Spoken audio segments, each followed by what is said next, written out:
पिछले साल फरवरी में हमने वहां 27,000 बेटियों के सुकन्या समृद्धि खाते खुलवाए थे और हर बेटी के बैंक खाते में 300 रुपये भी ट्रांसफर किए गए।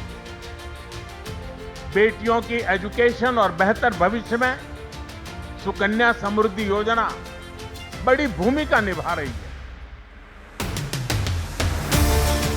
సాధారణంగా ఒక ఆడపిల్ల పుట్టినప్పటి నుంచి ఆమె భవిష్యత్తుపై కుటుంబాలకు ఎన్నో ఆలోచనలు ఉంటాయి.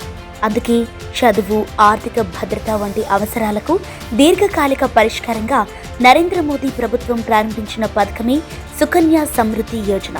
2015లో బేటీ బచావో బేటీ పడావో కార్యక్రమంలో భాగంగా ఈ పథకం ప్రారంభమైంది. సుకన్య సమృద్ధి యోజన ఒక ప్రభుత్వ నోటిఫైడ్ చిన్న పొదుపు పథకం. ప్రస్తుతం ఇందులో 8.2% వడ్డీ లభిస్తోంది. ఇది బాలికల కోసం ఉన్న పొదుపు పథకాలలో అత్యధిక వడ్డీ రేట్లలో ఒకటి.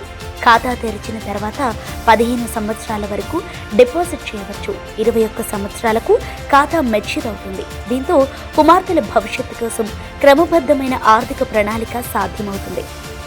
డిసెంబర్ 2025 నాటికి దేశవ్యాప్తంగా 4.53 కోట్లకు పైగా సుకన్య సమృద్ధి ఖాతాలు ప్రారంభమయ్యాయి. మొత్తం డిపాజిట్లు 3.33 లక్షల కోట్లను దాటాయి. ఇది లక్షలాది కుటుంబాలు ఈ పథకంపై పెట్టుకున్న నమ్మకాన్ని చూపిస్తోంది. తెలంగాణలో కూడా గ్రామీణ, పట్టణ ప్రాంతాల్లో పోస్టాఫీసులు, బ్యాంకుల ద్వారా పెద్ద సంఖ్యలో కుటుంబాలు తమ ఆడపిల్లల పేరున సుకన్య సమృద్ధి ఖాతాలు తెరిచాయి. ముఖ్యంగా మధ్యతరగతి, తక్కువ ఆదాయ కుటుంబాలకు ఇది చదువు, భవిష్యత్తు అవసరాలకు భద్రత కలిగించే పథకంగా ఉపయోగపడుతోంది.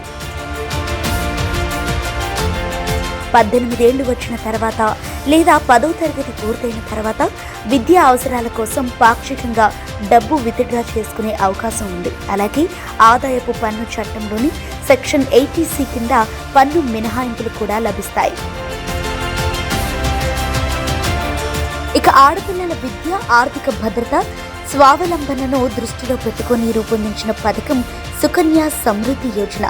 దేశవ్యాప్తంగా తెలంగాణలో కూడా బాలికల భవిష్యత్తును మరింత భద్రమైన దిశలో నడిపించేందుకు ఈ పథకం సహకరిస్తోంది.